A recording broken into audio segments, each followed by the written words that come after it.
Hey, what's up, everybody? Welcome back to the Championship Leadership Podcast. And I am excited. We got Patti Katter here from Sarasota, Florida. Patti, how are you today?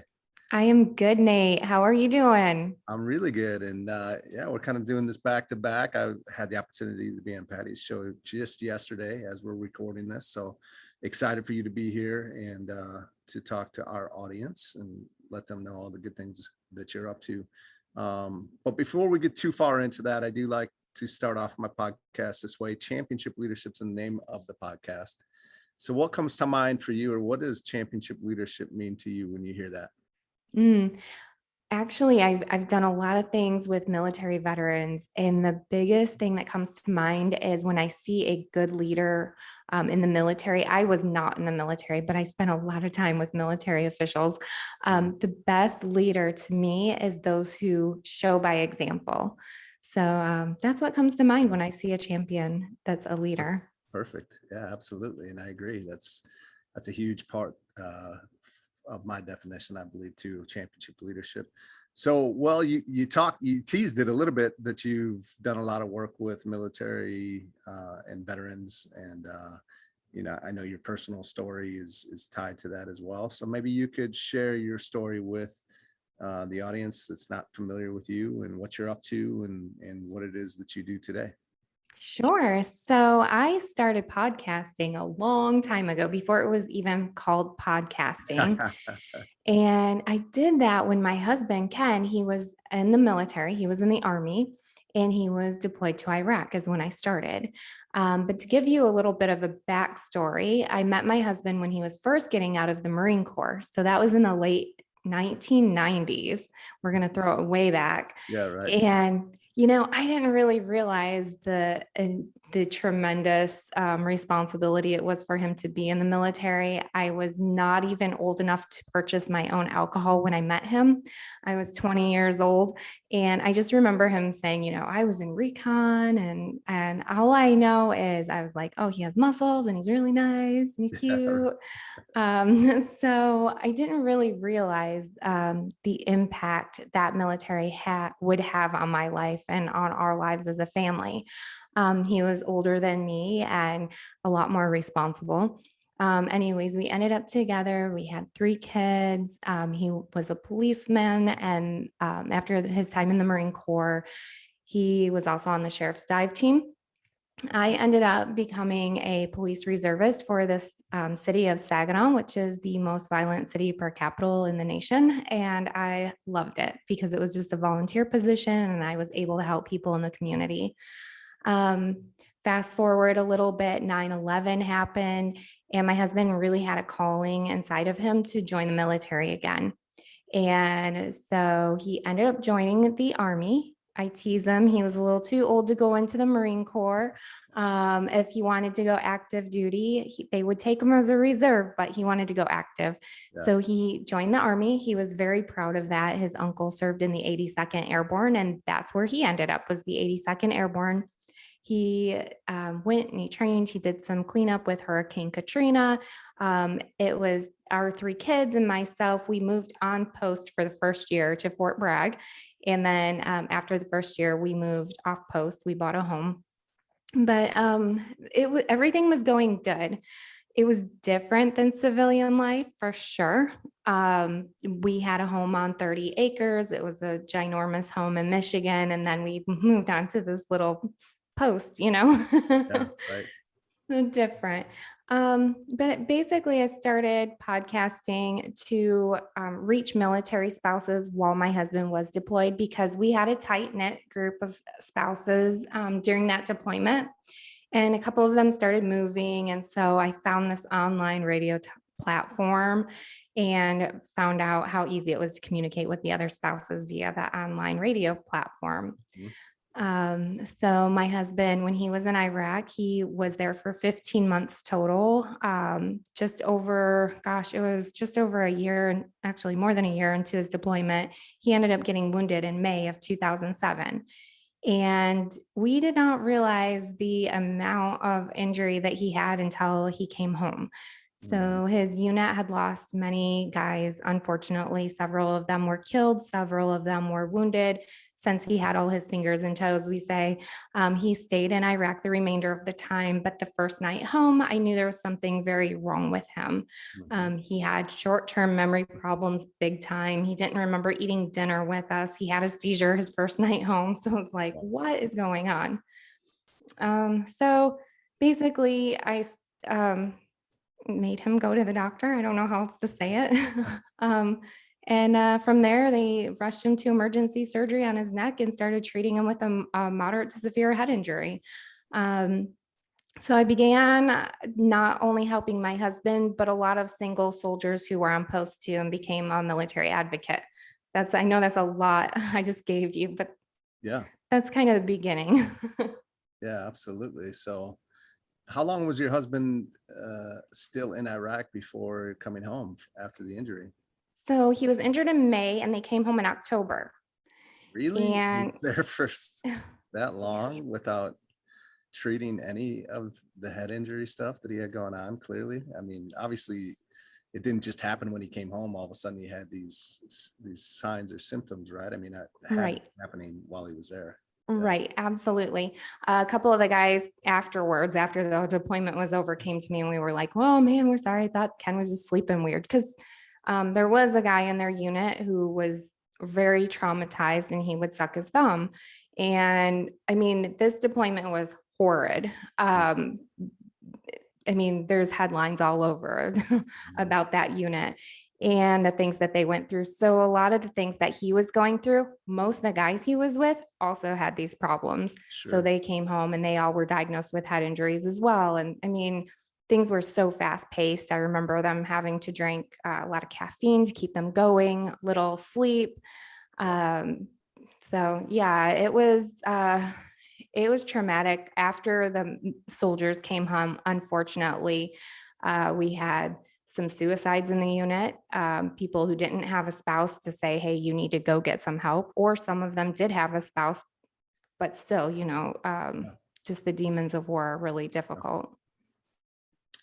So so you became a military advocate, and I know you did a lot on that side of things.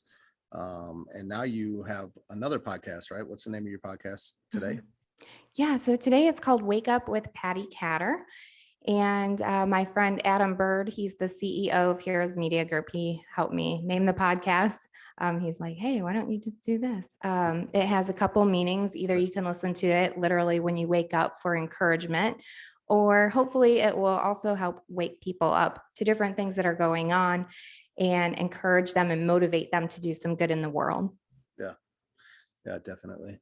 So who are some championship leaders that have impacted you? Like, who are some people, maybe a coach, maybe a mentor, maybe just somebody that you've crossed paths with in life, but uh, who is it? But also, really, most importantly, like, what are some of the characteristics that really stand out from those individuals that maybe even you've taken on as characteristics of who you are as a leader today as well? Mhm.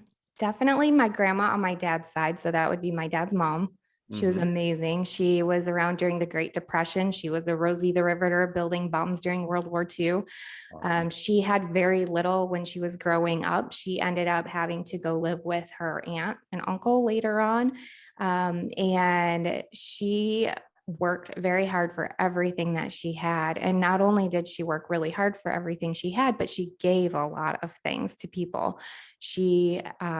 As she got older, she ended up purchasing homes to rent out to people. A lot of her renters didn't have money to pay the rent, so she would just let them live there for free.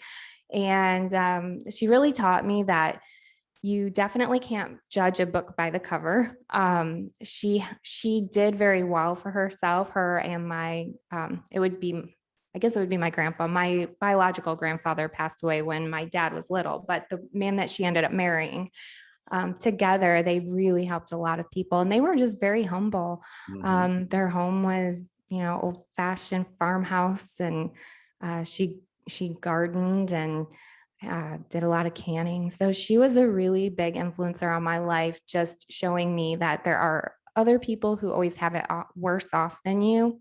She had a sister that died when she was little. She had tuberculosis, and she just went through a lot. Yeah. My grandfather on my mom's side was a huge impact on me as well. He was a retired police officer in the city of Flint, Michigan. And I guess I was always raised in a very patriotic home. My grandpa always had, the United States flag outside. Hmm. He collected American Eagle statues. I don't know why, but he loved them. Yeah. Yeah. And I guess the symbolism. Yeah. And my dad, he played a really big impact on me in a different kind of way. He was Yeah. very stubborn and set in his own ways. And I remember him saying, you're really stubborn, kind of like me. And as long as you use your stubbornness to do great things and to fight for people who need it, you're going to do awesome. And so that's what I did. Yeah, no doubt. Uh, I'm sure that played a big part as you go out and you're fighting for other military veterans, and uh, there's a lot of what I could imagine red tape and things that you have to fight through, and stubbornness comes in handy. I would imagine in that journey. Oh, yeah. There were a few times I wanted to throw in the towel, or you'll meet veterans who will say, I'm just tired of dealing with this, or this. Yeah. And if you're not stubborn and you just don't fight through that red tape, you're not going to ever get anywhere. Right. Yeah. Yeah. Well, that's incredible that you've been able to take some of those characteristics to help you and to help impact a lot of other people as well along the way. What's the vision for you right now? Like, I think of championship leaders, they have great vision, and also most importantly, courage to take action on that and to make a big impact. So what's your vision and the impact for what you want to accomplish in what you're doing today? Let's say maybe even kind of this more short term, like 5 years from now. Mhm. So my mentor really helped me get through something I was stuck on. I was very stuck on the fact that I like helping people. I love volunteering my time. I give all of my resources and my money to military nonprofits or to other nonprofits. But as the years have went by, I've seen a lot of waste going on in some of the nonprofits, or I'll see the people that I really want to touch are not getting the help that they need. And so he helped open my eyes to know that if I'm doing well for myself and my business is doing well and I'm making a good living and I'm making more money, I can just give people money that I want to help. I don't have to go around to these big organizations, and I don't have to just give all my time and resources away. So my big plan is just to keep building my business. Honestly, I just want to build some income. I want to do what I want to do with the money. I don't want to have to um, basically answer to somebody, why do I want to give this person money? I just want to do it. So I'm just going to do Yeah. it. Yeah. So I Right. think for me, um, ever since I can ever remember, I just like helping people. And that's what I want to continue to do. And I've learned that the more successful I am, the more people I can reach in doing so. Got it. That's great. And who's your mentor? Mike Young, he Mike is the Young. makeover master. He is the makeover master, and good friend of mine too. So I thought that might be who you're talking about, and want a little shout out to Mike. Yes, And can't wait to see, he's working on a site for you too, right? And then he build out. is. Yeah, So it's almost done. He just did all my social media banners. So that's I'm very exciting. excited. He just redid mine actually just recently, and just a few days ago. So but that's enough about Mike. What this is a question that I like, kind of my favorite question to ask our guests. Um, what's a critical moment in your life? And I'm sure you probably already mentioned a few, but and we all have many, but what's a critical moment, kind of that fork in the road where people are trying to decide which way to go, right? Do I go right? Do I go left? And a lot of times people end up kind of looking back with some regret because they maybe made the wrong choice, or you know, when you, unfortunately, you don't know at the time when you're making that how it's going to work out. But if they had that crystal ball, then maybe they'd go back and make a different decision. Now, obviously, you made the decision that you did that has you where you are today. But is there a moment that you could share? I think there's power in hearing other people's stories and when they're in those moments that might be there right now to help them to move forward. So does Mhm. anything come to mind for you that you could share? Yeah, there's two, but the strongest one I'll share, and I don't talk about it very much at all. I think maybe one other time have I ever even talked about it on the air, was a lot of you don't know, but my mom had cancer and she fought for many years with cancer. And my dad was always by her side. They were together since kindergarten. They were high school sweethearts. They'd known each other their whole entire life. So when right before my mom passed away, my father tried to kill himself. And unfortunately, I was there that time. However, 7 months later, he did end up taking his own life. And that really, really knocked the wind out of my sails. And I just kind of was, uh, just really thrown off, because my dad, I never in a million years would have ever, ever, ever thought that would happen. He was always the rock in our family. He was stubborn and trying to get through things, but he just couldn't get through losing my mom. Mhm. And I took it very personally. I was really upset, and I still get really upset thinking about it. But I was so upset because I thought, he was selfish. He wasn't thinking of me. He wasn't thinking of my kids, all these things. But what I've learned since then, that was in 2015, is Mhm. what I've learned is other people's journeys are not your journey. And I focused too much on why did he do this? Why did he do that? And so I feel like I kind of lost a couple of years just kind of trying to process everything and trying to figure it out. And so I would really encourage anybody, it doesn't have to be something as dramatic as that, having somebody, take their life that but it can be anything in life. And don't take other people's actions so to your heart that you put your own self out off. You have to keep going and you have to keep pushing through. And I think that probably was something that I wish I could have learned to process quicker than I did. Yeah, yeah, yeah. But at the same time, that's not something that you can really necessarily prepare for. I mean, Right. Yeah. That one really knocked me through a loop. yeah, When Ken, my husband, when he was deployed to Iraq, I kind of knew there was a chance. There was a chance he could be wounded. There was a chance he could end up being killed. Um, I didn't realize that was going to actually happen, yeah, where he was wounded. But with my dad, there was never an indication my entire life. Everything that I knew growing up changed in a second. yeah. Wow. Well, thank you for sharing that. I do appreciate it. That's incredible story. As we start to wrap this up, what would be like if there's one or two things you could give the listeners that if they were to implement today and take action today would help move their life forward right now? What would that be? Quit talking about what you're going to do and actually write down some tangible goals and check them off your list and get those goals done. Because I've known so many people who will come to me either for life coaching or consultations or whatever, and they'll say, I want to do this, I want to do that. And then you check on them like 3 years later and they're still talking about it. Yeah, right. Yeah, absolutely. That is a huge one, right? To get it out of your head, put it on paper. Something powerful and almost magical about it, where it's like it becomes real when you do that. Right. And And yeah, right. I mean, hire somebody like Nate too. there you go. Because I mean, Mike, my mentor, Mike, has been a huge asset to me because he cuts through that sugar coating and he's like, no more BS. Like, what do you want to do? Yeah, Why don't you do it?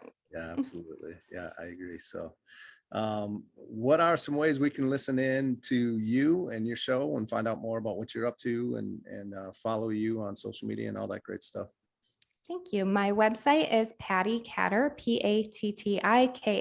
PattiKatter.com. You can go there. You'll find all my links there. But I'm on every podcast platform. I am on Amazon TV, Roku, and 17 AM FM radio stations across the United States. Awesome. Thank you so much today, Patti, for joining us. It's been a pleasure. It's been an awesome conversation. I hope you have a great day. Thank you. You too. Thank you for having me on. Absolutely.